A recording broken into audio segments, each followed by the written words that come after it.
Okay. Okay, folks, welcome. It is, wow, you know what? It is November 2nd. That's right, November 2nd.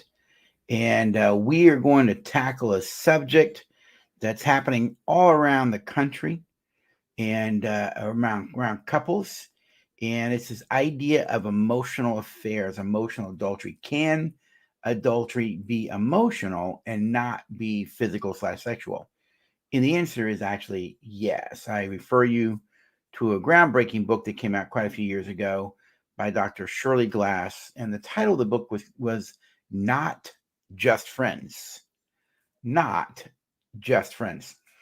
And the reason the title of the book is that way is because the research shows when one person in marriage says to their spouse, well, we're just friends, referring to somebody else, that the research shows when a person says we're just friends, the emotional affair has already started.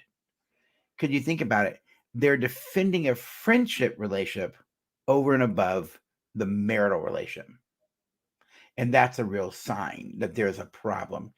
You see, marriage, you think of it as it was marital house, right? And the walls that are in the house protect the marriage. You got it? They protect it. So you have these boundaries that to protect the relationship.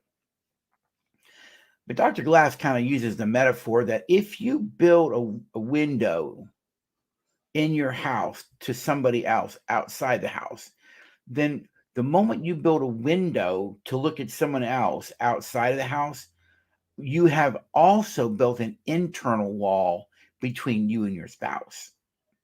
And so, as a counselor, as a minister, a psychologist who does a lot of marriage work, relationship work, traveling, speaking, writing, a lot of video, social media, you see a lot of emotional adultery today, and most people don't understand it. So we're going to try and give a little bit of kind of shine a light on the subject of emotional affairs, emotional adultery. What is it? And what does it look like? And then how would you know if someone has actually passed the point of friendship and moved more into emotional adultery? So, it kind of begs the question, can men and women be friends with someone of the opposite sex and still be safe with their marriage? I am one of those that argue yes. It requires maturity, you see. Immature people who don't regulate themselves, who aren't self-aware, don't have self-control, maybe they can't. But to suggest that a male and a female can't be friends and still protect their marriages, I think is personally, I believe it can be done. You see, that doesn't mean that it won't happen to some. It makes sense, but you can protect a friendship and have a friendship with someone and not cross the line into adultery. It's because those two people in that relationship respect their marriages first, but they also like having friends. Make sense? I got friends that are guys and girls. So does my wife, and and I'm not threatened by those relationships that she has. Why? I'm secure in us. One of the things we do in our work is the most important part of marriage is us. When us wins, you both win. When us loses, you both lose. But sadly, Americans don't live for us; they live for themselves. We have this hyper individualistic mindset that inhibits the ability to be in us. So then, let's jump into this topic and talk about what is an emotional affair. One definition of an emotional affair is this quote, it's a relationship between a person and someone other than your spouse. It's a relationship with a person with someone who is other than your spouse that affects this person that you have a relationship with that's other than your spouse, affects the level of intimacy you have with your spouse. It affects the emotional connection. It actually increases emotional distance and an overall balance in the marriage. It throws all these pieces, all the dynamics in the relationship out of balance. Because an emotional affair is basically when you're basically putting your emotion, your intimacy, your level of connection, getting your emotional needs met, getting that person's emotional needs, that you put that into someone else rather than your spouse in building an us. And I get that a lot of relationships are wounded and they're hurting and they're struggling. And because you're not meeting each other's needs, you feel lonely, you feel disconnected, you feel unloved, and you don't feel valued, you don't feel like you matter. Listen, I learned a long time ago from one of my great teachers and mentors, Dr. Lori Gordon. If you watch me to any degree, you've heard me mention that lady's name.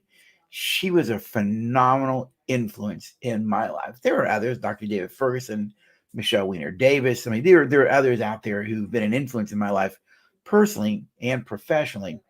Lori is probably one of my greatest. I ended up working for her, and wrote a faith-based curriculum to her work many, many years ago, which eventually transformed itself into what our Relate Well program, the program that I write that was clearly on my own, where we relate well, where we teach people how to have healthy, loving, mature relationships, how to connect and bond in healthy ways. Okay. Emotional affairs are about poor boundary, but they're really about pain in a lot of ways. And that doesn't mean there aren't some people who don't value fidelity. Got it? I'm not talking about the people who don't value fidelity. They're always looking to have an affair. And we're not talking about those kinds of people. All right. To me, that's a character issue. They could have a sexual addiction. Who knows? It could be a narcissist. Who knows? You know, I'm not talking about those particular types of things. I'm talking about most people who struggle with emotional affairs. It's because something in the relationship has been lacking. You can't just point a finger at one person. It's what's happening in the relationship. And whenever you feel disconnected, you feel alone, you feel unloved, you don't feel like you have value, you don't feel like you matter, then that creates a pain. And when we're in pain, the brain is wired to avoid pain and pursue pleasure. That's what the brain does. You get a headache, you take something, right? You're hungry, you eat something. Right? Pain pursues pleasure. The thing is, though, if we're not connecting and bonding in our marriages, then we're disconnecting and moving more into an aloneness. It's not good for you to be alone. You see, all humans have to have healthy emotional attachments. You see, but if you don't have that, then you end up distancing yourself and you disconnect. You're afraid to be vulnerable for more rejection, abandonment, whatever's going on in the relationship. And then someone comes along and starts meeting your needs. They start telling you the things that you want to hear. Oh, you're so funny. Oh, you're wonderful. I don't think you're so fat like your wife says you do. I don't think this. I don't think that. You see, whatever they tell you what you want to hear, they build you up. You do the same for them. And next thing you know, you start to create an attachment and a connection. You build a friendship that starts to go beyond a mere friendship, that moves into emotional adultery. And I'll just remind you of the book, Not Just Friends by Dr. Shirley Glass, the latest research on adultery and emotional affairs. That when a person says we are just friends, when you're defending a friendship relationship over your marital bond, that is evidence, according to research, the emotional affair is already started. So a definition of an emotional affair is when you have a relationship between two people and one is not your spouse. Got it? That relationship with that person who is not your spouse affects the level of intimacy in your marriage. It creates emotional distance in your marriage, and it disrupts the overall balance in your marriage. Everything gets thrown off balance, you see. Why? Because let's be honest, if someone makes me feel good, if someone makes me feel lovable, if someone makes me feel valued, I no longer do things I used to do in the marriage. I start to do things with that person, but I have to keep it a secret. So I stay at work longer. I text them when my spouse is not around and hide the text. Whatever it is you're doing. All right. So what are some signs that a person is involved already in an emotional affair? So what are some signs that a person already is involved in an emotional affair? So let's take a look at some of these. All right. Number one, your thoughts are constantly on the other person. Don't think about your spouse much, but you do think about that other person. Day, night, lunch break. That you think about them always.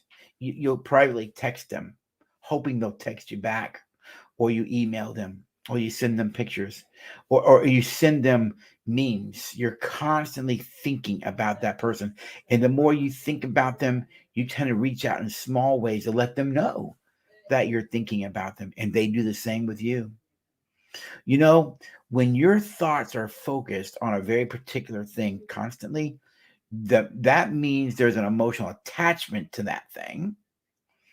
And because there's an emotional attachment to that thing, you want to get involved in that thing because we always get involved in the things we care most about.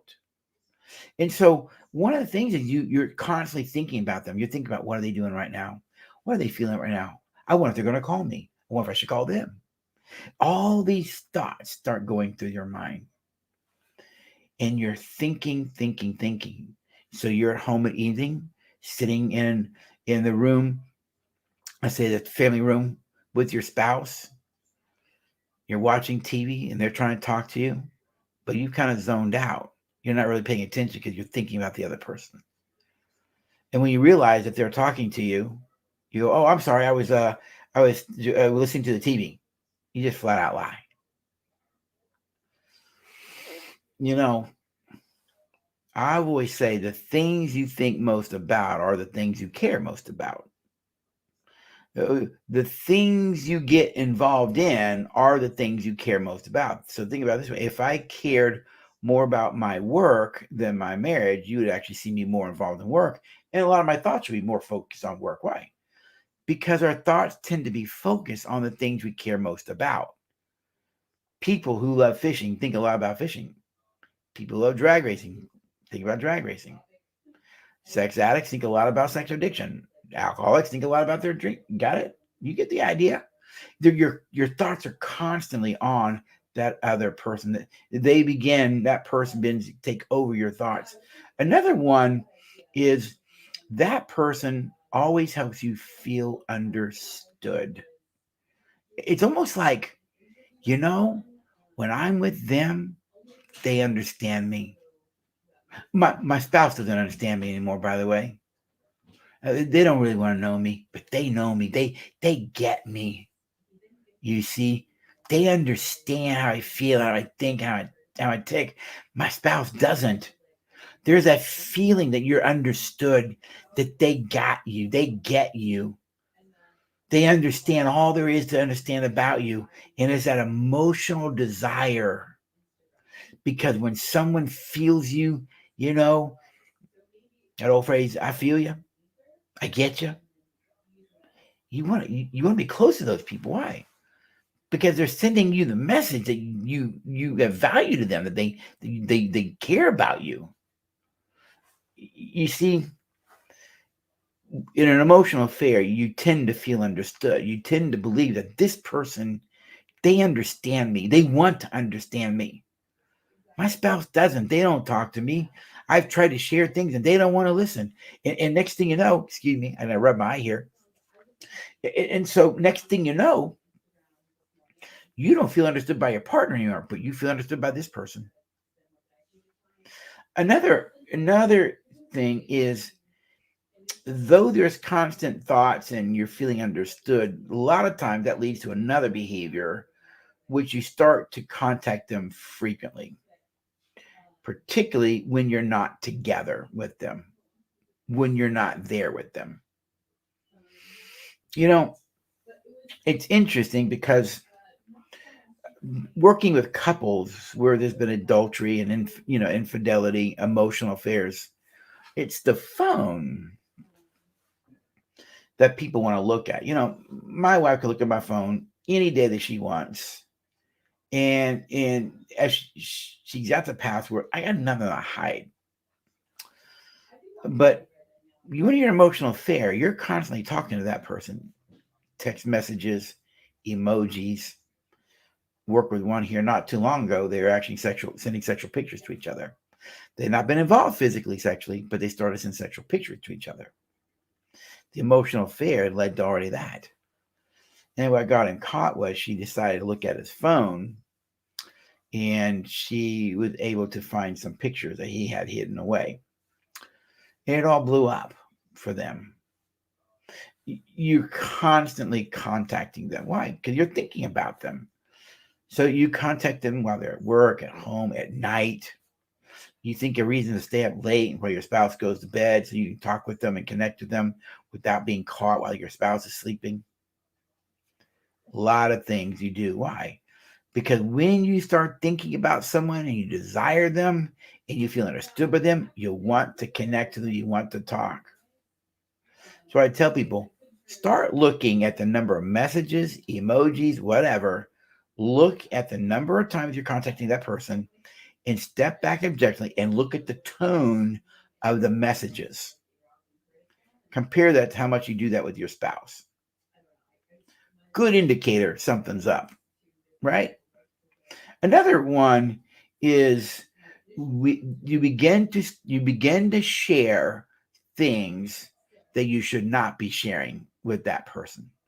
You start to tell them about your struggles in your marriage, maybe sexual struggles or problems with your spouse. You begin to tell them things that really they shouldn't know, particularly about your spouse. And when your spouse finds out you've been sharing all the things, they're going to feel betrayed, because there are certain things in the protective wall of marriage that stay within the marriage. You don't betray your spouse's secrets. You don't betray your spouse.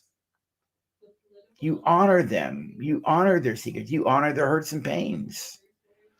But when people are building an emotional connection, there's a lot of sharing that's very inappropriate. And it may be sexual, could be emotional, could be complaints you're making about your partner, you see, because you're disgruntled or lonely or hurt. So a lot of inappropriate sharing starts to show up. You begin to share in deep, intimate ways. It may become sexual bantering while you're doing all of this, you see. So an inappropriate sharing is another way you know that an emotional affair is already in place. Next to that is, over time, you start spending more time together. You start spending more time together. It may be that if it's someone at work, it may be that you um, go to lunch with them and don't tell your spouse. Now, I am not one of those hard-nosed people that doesn't believe that men and women can't go to lunch and be platonic and be friends. All right. There are those who are always afraid of being with a woman by themselves or a man by themselves for fear that something might happen. If you're so immature and insecure that you can't have self-control, then you probably shouldn't. You see. So I'm not one of those that says men and women can't go to lunch. In my work, some of the people I work with are females. If you listen to our podcast, the Relate Well podcast, my co-host, Angelia, a dear, dear lady, a wonderful friend to me. And we'll go to lunch sometime and talk about stuff. And guess what? Nothing goes on because we're friends and we respect the friendship. You see, but when there's an emotional affair, you're looking for times to get together. Why? Because the connection, the bond there, the feeling of love, the feeling of being loved, the feeling of being valued, the feeling that someone cares about you, that someone's attracted to you.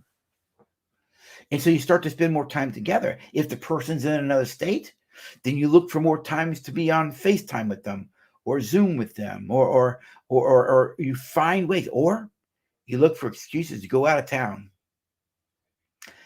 and go there and meet them one-on-one. But when you're having an emotional affair with someone, you're actually looking for opportunities to be with them physically. Why? Really, it has to do with biology as well. The brain has to have two things to emotionally bond to another person. It has to have emotional openness and physical closeness. The brain bonds and attaches when you're emotionally open to someone. And when you are emotionally open to someone, that means you're confiding in each other. That's that idea of inappropriate sharing right? Feeling understood because you're confiding. So wherever you confide, confiding is the key to bonding at the biological level. So where you confide, your brain wants to draw close physically. And this doesn't mean necessarily sexual, because two guys who get to know each other, they're going to sit close at a restaurant table. Got it? They're not going to sit 10 feet apart from each other, because wherever you're emotionally bonding, the brain wants to draw close to. Same thing in an affair, though. You see, when you are pouring out your heart, you're building this emotional bond. You want to be around that person. It's the way the brain works. That's why I tell people, hey, if your marriage is struggling, guard your heart. You see, you're open to a lot of attack and temptation. Guard your heart, because you'll want to spend more time with that person. You'll look for ways to do it. But remember this: the more time I take spending it with my emotional affair partner, you are spending time away from your wife and kids, from your husband and kids. Because the more I invest here, the less I'm investing there. You see, it's not a zero sum. To do this is to have that happen. You see, for every action, there's going to be a reaction, whether you like it or not. You see, another another another uh, trait, if you will, that lets you know that you're already involved in an emotional affair is secrets, folks. Secrets. You got it? You start having secrets with your spouse. You don't tell them where you've been. You lock your phone down and change the password, and you won't let them in it. You start holding secrets. Do you know that secrets in a marriage are actually unhealthy? They're actually unhealthy unless they have two conditions. Did you get that? Secrets in a marriage are actually unhealthy unless they have two conditions. You might say, well, Dr. Rick, what are those two conditions for a healthy secret? Simple. Number one condition: one other person knows about it. And second, the secret has a time that it ends. There's an end to it. It's not ongoing all the time. So, what would qualify as a healthy secret? Here you go. Let's say my wife, her birthday's coming up next February, right? So, her birthday's coming next February, and I'm going to throw a party for her. Got it? So, we're going to throw a party for Luella, and I'm telling you about it. Now, it's going to be on this date, at this time, at this place. Don't tell anybody. All right? Don't tell anyone. So we want you there to help surprise her. Thanks for coming. That's the kind of secret. You know about it, I know about it, and it has an end. It ends on the day of her birthday when she walks in the room and sees everybody. Surprise! The secret's over. But a secret that you know of and your spouse doesn't know and no one else knows and there's no end to it, that is a secret that's unhealthy, because somebody's going to be hurt when that secret comes out. And so, one of the other traits around emotional adultery is there's a secrecy. You see, there's a secrecy to it, you know? And because you're doing all of these investments in the other person, what you're finding is you spend less and less time with your spouse. You spend less and less time building intimacy there, because the energy for intimacy that you could be building with your spouse, you're investing over there. So to invest over there is to not invest over here. To spend more time over there is to spend less time over here. To make more and more context over there is to make less and less context over here. To be constantly thinking about them is to not be thinking about her or him, your spouse. You see, these are things. If you see these traits in you, then you are already involved in an emotional affair. Yeah, you're already involved in an emotional affair. And some of the ways that you could know your relationship's past the friendship point is because you're spending more time with them. You don't even mention them to your spouse. You don't mention that you're hanging out. Look, if I'm going to lunch with Angelia or someone else, I always tell my wife, "Hey, listen, got a meeting with so and so at this restaurant. We're going to be there from there to there." I tell her, "Why? I got nothing to hide. I love my wife and value her. I've got no secrets to hide from her." Ah, but if I am spending time with someone else and I don't mention that to them, I intentionally avoid mentioning it. That in itself says something, and it speaks to a problem that's going to end up in either an emotional affair or could long term end up in a physical or sexual affair. You see? Another way you know that your relationship is past the point of friendship is you find yourself being physically and sexually attracted to them, emotionally attracted to them. You are putting your attractions in the other person. I do marriage intensives, and we take couples in high distress, and in 3 days, we get them out of divorce court or stabilize them by giving them the skills and tools that it takes to be healthy and successful in relationships down the road. Many years ago, we are doing what I call Hope for Us weekends, and we do those every month here in our training center, in our Relate Well Center here in Jacksonville, Florida. A couple came down from up north, and he was a minister, youth minister, came with his wife, and they went through the first day. It's a 3 day class, all right, intensive. And after lunch on the second day, they said, "Hey, Rick, can we talk to you?" I said, "Yeah." They go out in the hallway. So I went out in the hallway, and she said to me, she said, "I don't know that we should go back into the class." And I said, "Okay, what's that about?" And she looked at him and she looked back at me. And she says, "Well, he said he's not attracted to me. And I don't know that we should go back into the class because he's saying he shouldn't go back in there if he's not attracted." So I looked at him. I said, "Is what she's saying accurate?" He said, "Yes." I said, "Okay, so you're not attracted to her. Let's go on and have the come back into class anyways." He goes, "But I'm not attracted to her." I said, "I know, I heard that. Let's go back in and continue the work. But I'm not attracted to her." I said, "I know, I heard that. Let's go back in and let's continue the work." He goes, "I don't think you're hearing. I don't think I should go back in there if I'm not attracted to her." He didn't know I was setting him up. I said, "So you think you need to be attracted to her in order to go back into the room?" He said, "Yes." And then I said to him, knowing the nature of attraction, "If you're not attracted to her, then where is your attractions?"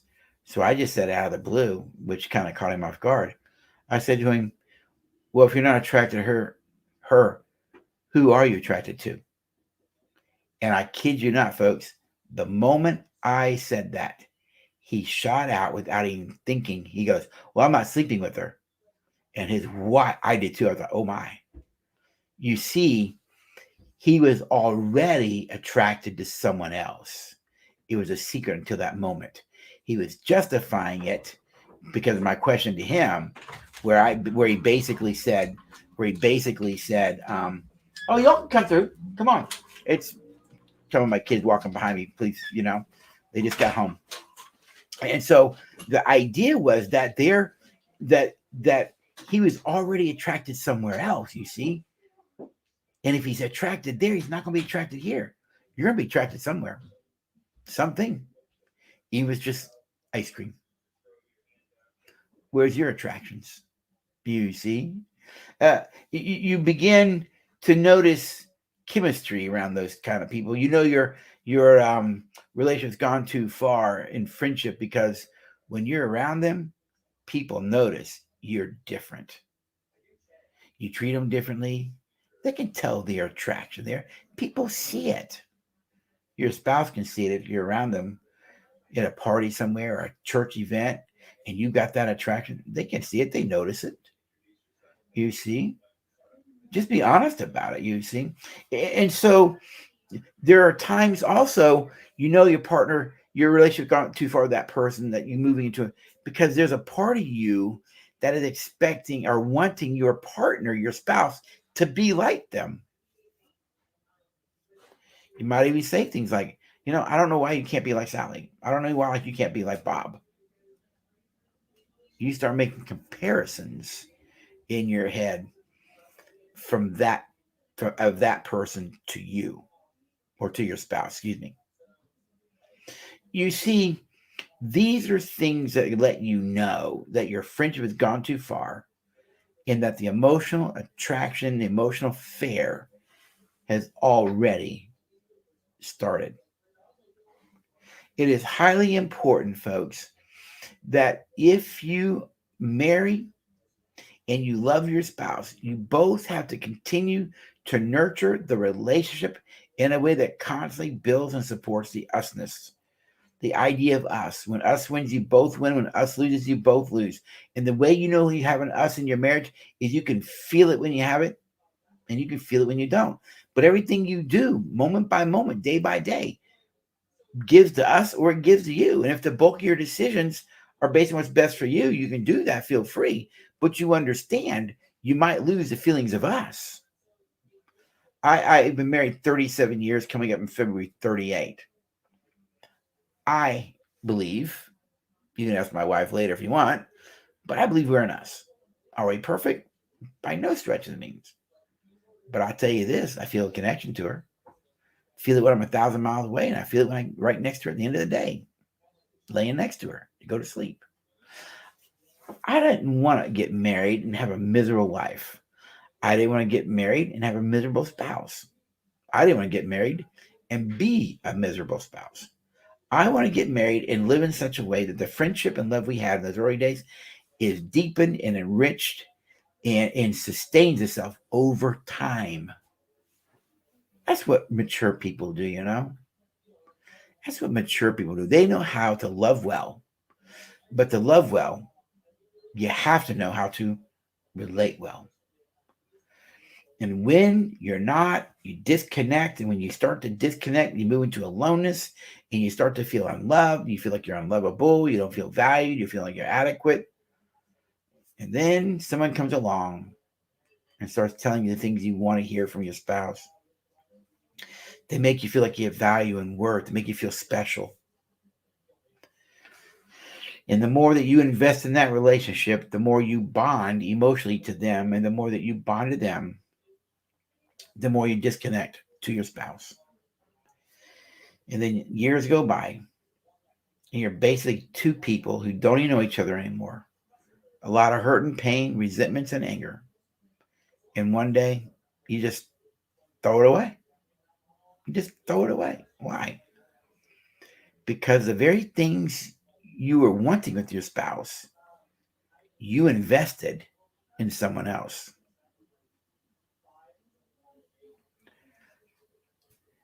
Folks, if we're going to have healthy, strong, mature marriages, we need to know how to bond, how to emotionally connect, how to protect your relationship, what I call us, how to protect us in conflict.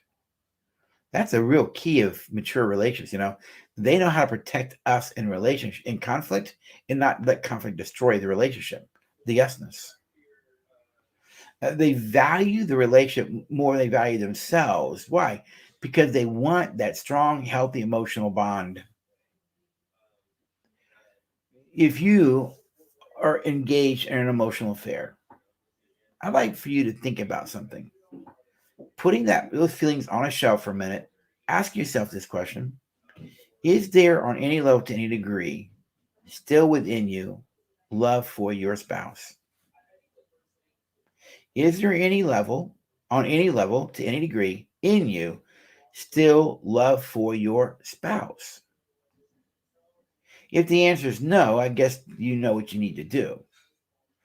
If the answer is yes, that to some degree, on some level, I still love my spouse, I would ask you this. Is the love you still have worth fighting for? Is it still worth investing in to see if you can create the lost love? the lack of love. Is it worth fighting for? It will be very difficult to fight for it if you still have this person over here. So to fight for this means you got to say goodbye to that. And then if you and your spouse, are both willing to fight for the love you still have, that's what we do. We'll show you how. We'll show you how to reconnect, work through the hurt and pain, and build an usness so that the very thing you're getting from that person, you can get from each other. This is Dr. Rick. I hope in some small way it's been encouragement. Find us at relatewell.us. Relatewell.us. You can find out about me personally there under the Dr. Rick Marks link. But folks, you don't have to stay with a broken marriage. And you don't have to divorce it either. You can rebuild it and reconnect it. If you know how to relate well. If you know how to relate well, you'll both know how to love well. Have a great evening, folks. Thanks for hanging out with me. Bye.